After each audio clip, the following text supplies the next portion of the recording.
మీ business ను develop చేసుకోవాలి అనుకుంటున్నారా? మీ పరపతిని పెంచుకోవాలి అనుకుంటున్నారా? అయితే ఓకే టీవీ ద్వారా ఎల్ బ్యాండ్, ఆస్ట్రన్ band ad, scrolling ad, ad with voice overs, logo bug, video ads ద్వారా మీ యాడ్స్ ను పబ్లిష్ చేసుకోండి.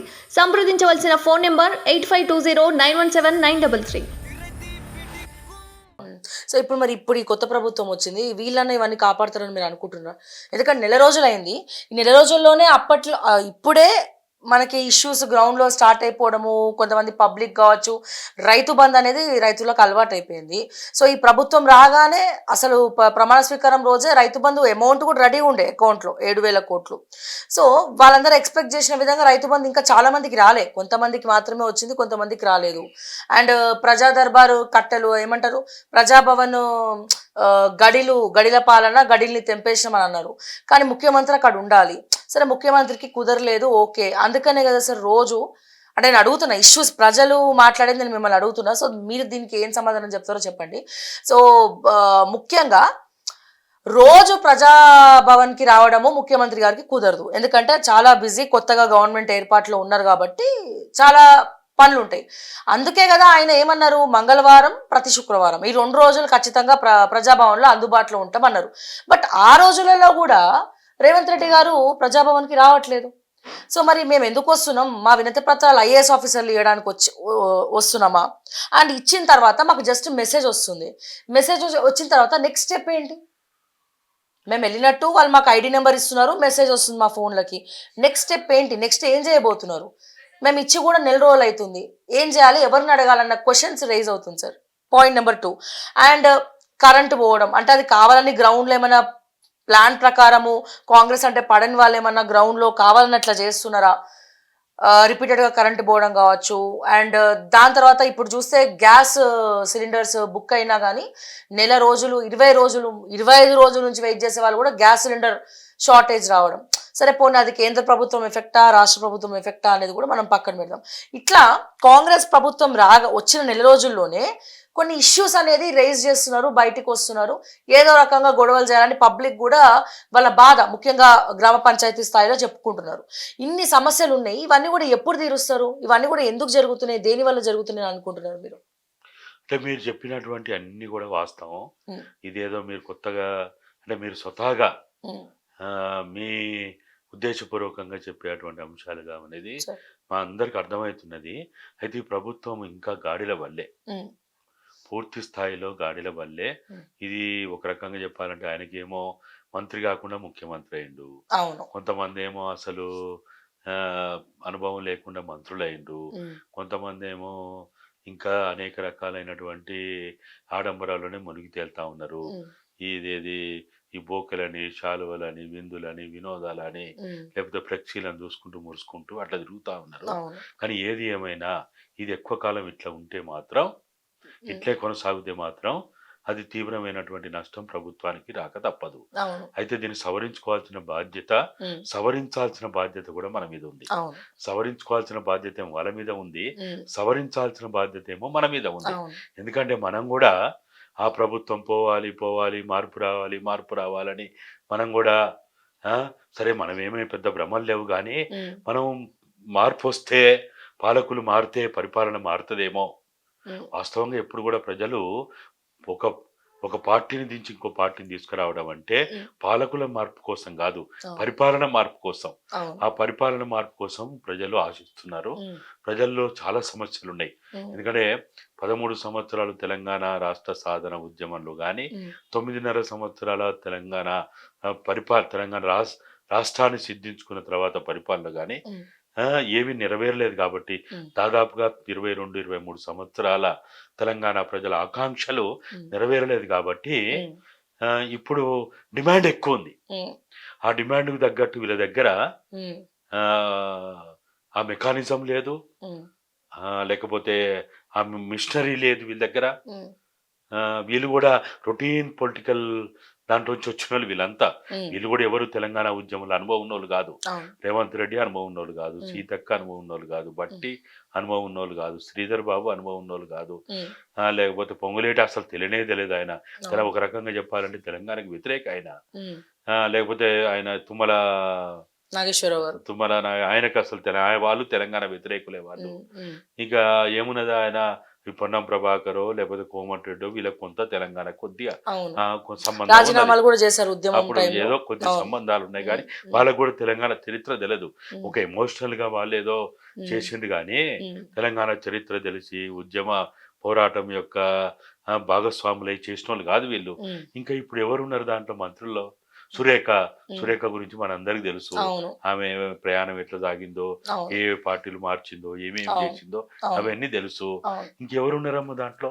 సీనియర్ తెలంగాణ నాయకులు అందరూ. తెలంగాణ గడ్డని ముద్దాడినోళ్ళు, ఉమ్, తెలంగాణ ఉద్యమాన్ని ముద్దాడినోళ్ళు, తెలంగాణ ఉద్యమంలో త్యాగాలు చేసిన వాళ్ళు ఎవ్వరు లేరు. ఉమ్, అయితే ఇప్పుడు వాళ్ళు ఏర్పాటు చేసుకునే అటువంటి వాళ్ళ కోటరీ కావచ్చు, లేకపోతే సలహాదారులు కావచ్చు, లేకపోతే వాళ్ళకి అక్కడ ఓఎస్డీలు, పిఎస్లు, పిఆర్ఓలు, లేకపోతే పిఏలు, ఉమ్, ఇవన్నీ ఏవైతే ఉంటాయో ఉమ్, అంటే వాళ్ళని సక్రమంగా నడపడానికి కావాల్సినటువంటి ఒక మిషనరీ ఉంటది కదా, అవును. ప్రతి అవును. మంత్రికి ముఖ్యమంత్రికి ఉంటది కదా. ఉమ్, అక్కడ ఏమైనా మరి వాళ్ళు సక్రమైన వాళ్ళని పెట్టుకుంటే ఉమ్, మరి ఇప్పుడు చూడాలా వాళ్ళు ఎవరెవరినో పెట్టుకుంటున్నారు, ఇంకా పూర్తిగా మనకి అవును. బయటికి రాలేదు.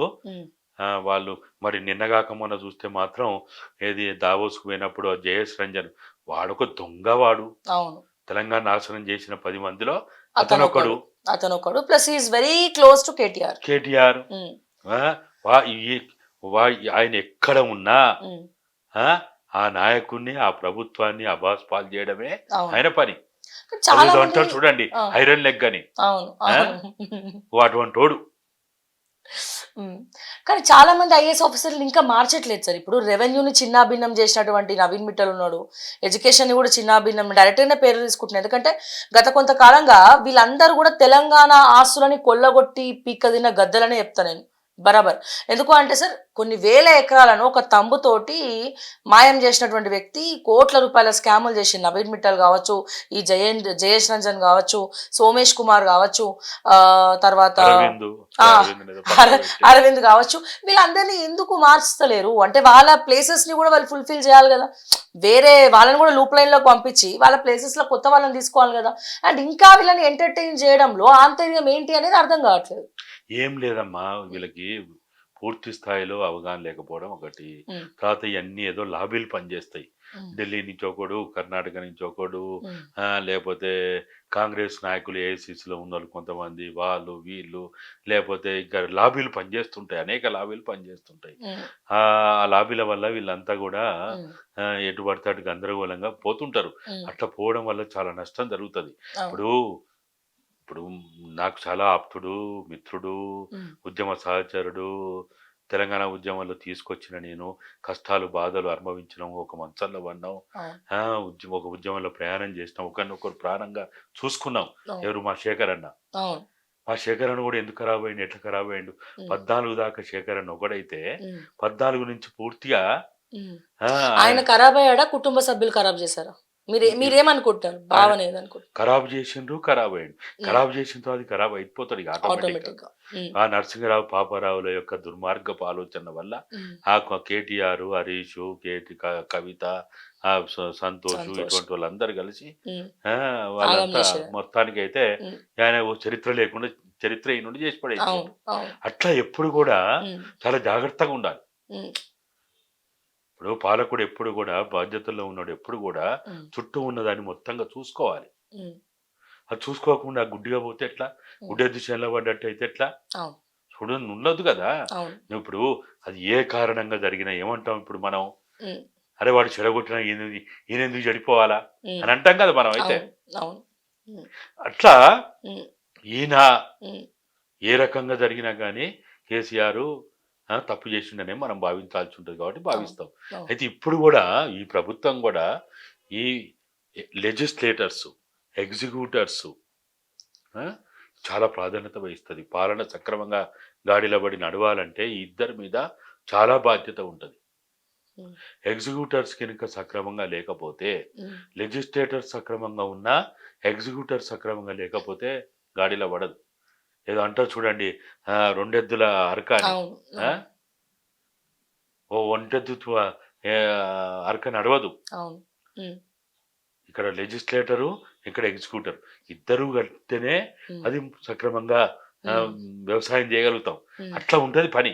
ఉమ్, ఇవాళ వీళ్ళు వాళ్ళ ఇష్టం వచ్చిన వాళ్ళనో, వాళ్ళకి భజన చేసేటోళ్ళనో, ఉమ్, వాళ్ళ తప్పులను కప్పిపుచ్చేటోళ్ళనో, మోసాలని అంటే అక్రమ సంపాదన ఎట్లా సంపాదించడం చెప్పేటోళ్ళని, ఉమ్, దొంగ సలహాలు ఇచ్చేటోళ్ళని, ఉమ్, మోసపు సలహాలు ఇచ్చేటోళ్ళని, ఉమ్, ఆ, తప్పు చేసినా చెప్పనోన్ని ఉమ్, వీళ్ళని పెట్టుకుంటే ఏమొస్తుంది? అవును. వీళ్ళు కాదు కదా. అవును. ఇప్పుడు నా ముఖం తీసుకుపోయి అద్దం ముందు ఎందుకు పెట్టుకుంటా? ఉమ్, నా ముఖంలో ఉన్న ప్రతి దాన్ని ఉమ్, చూసుకోవడానికి పెట్టుకుంటా. అవును. ఇప్పుడు ఈయన చుట్టూ ఒక మంత్రి, ఒక ముఖ్యమంత్రి చుట్టూ ఉన్నోళ్ళు అద్దంలాగా పనిచేయాల. అవును. మంత్రులు చేసే తప్పులని చెప్పగలిగే శక్తి సామర్థ్యం ఉండాలి. ముఖ్యమంత్రి తప్పు చేస్తే మంత్రులు చెప్పాలా, చెప్తే కూడా మంత్రులు వినాలి. తప్పు చేస్తే Yes. ఎమ్మెల్యేలు చెప్పాలా. ఉమ్, అది ప్రజాస్వామ్యం అంటారు. ఉమ్, లేకపోతే ఏముందమ్మా ప్రజాస్వామ్యం ఇది? ఉమ్, దీన్ని ఎవడైనా ప్రజాస్వామ్యం అంటాడా? ఉమ్, తప్పులు చెప్పిన వాళ్ళ నీ తప్పుని ఎత్తి చూపెట్టుని గొంతు నొక్కుతా అంటే ఎట్లా? ఉమ్, వాళ్ళని బెదిరిస్తా అంటే ఎట్లా? అవును. వాళ్ళ మీద కేసులు పెడతా అంటే ఎట్లా? ఉమ్, అది కాదు కదా. అవును. కాబట్టి ఈ ప్రభుత్వం మీరు అన్నటువంటి సమస్యలన్నీ ఉన్నాయి, ఉమ్, లేవని కాదు. ప్రతి భవన్లో ప్రజాపాలన అప్లికేషన్ ప్రజాభవన్లో ప్రజాభవన్లో భట్టి గారిని పంపించడము, కేటీఆర్ ఉండేదేమో సీతక్కకి ఇవ్వడము, ముఖ్యమంత్రి ఉండాల్సినటువంటి స్థానాన్ని వాళ్ళకిచ్చి ఈయన వాళ్ళ ఇంట్లో ఉండి మళ్ళీ పైగా ప్యాలెస్ తీర్చిదిద్దండి, పైగా ప్యాలెస్లో నేను ఉంటా, లేకపోతే కొత్త బిల్డింగ్ కట్టిన అసలే డబ్బులు లేవు. సో ఇట్లాంటివన్నీ కూడా వేస్ట్ ఆలోచన చేస్తున్నట్టు అని అనిపిస్తుంది. కొన్ని ట్రోలింగ్స్ కూడా నడుస్తున్నాయి. అండ్ వీటి మీద కూడా మీ అభిప్రాయం చెప్పండి. అసలు అంటే ఇవన్నీ కూడా ఇష్యూస్ నడుస్తూ ఉన్నాయి కాబట్టి గ్రౌండ్ లో. అంటే ఈ దుబారానికి ఇంకా అరికట్టకపోతే, తగ్గించుకోకపోతే నష్టం జరుగుతుంది. ఇవాళ మనకి ఒక తెలంగాణ మిగులు బడ్జెట్గా ఉన్నటువంటి తెలంగాణ ఇవాళ 6,71,000 కోట్ల రూపాయల అప్పు. ఇదేమో మనకు కనిపించే అప్పు, కనిపించింది ఇంకా చాలా ఉన్నది. మన బస్ స్టాండ్లు కుదవబడ్డాయి, బస్ స్టేషన్లు కుదవబడ్డాయి, ఎలక్ట్రిసిటీ సబ్ స్టేషన్లు అన్నీ కుదవబడ్డాయి. 33 kV 130 kV అన్ని సబ్ స్టేషన్లు మొత్తం కూడా కుదవబడ్డాయి. బస్సులన్నీ కుదవబడ్డాయా? పోలీసు వాహనాలు ఏవైతే ఇన్నోవా కార్లు అవి కూడా ఈఎంఐలు కట్టాల్సిందే కదా. ఇక్కడ ఏమైనా మిగులుందా? ఇంకా భూములు బాయే, దేవాదాయ శాఖ భూములు కూడా అన్ని అదే ఎండోన్మెంట్ భూములు, వక్ బోర్డు భూములు బాయ్, అన్ని బాయ్. ఏం మిగిలి ఉన్నది ఇక్కడ? ఏం మిగిలేదు ఇక్కడ. తెలంగాణలో దొరికిందల్లా దోచుకున్నారు, దాచుకున్నారు, లేకపోతే కుదవబెట్టి మూడే జరిగినాయి. మీ బిజినెస్ ను డెవలప్ చేసుకోవాలి అనుకుంటున్నారా? మీ పరపతిని పెంచుకోవాలి అనుకుంటున్నారా? అయితే ఓకే టీవీ ద్వారా ఎల్ బ్యాండ్, ఆస్ట్రన్ band ad, scrolling ad, ad with voice overs, logo bug, video ads ద్వారా మీ యాడ్స్ ను పబ్లిష్ చేసుకోండి. సంప్రదించవలసిన ఫోన్ నెంబర్ 8520917933.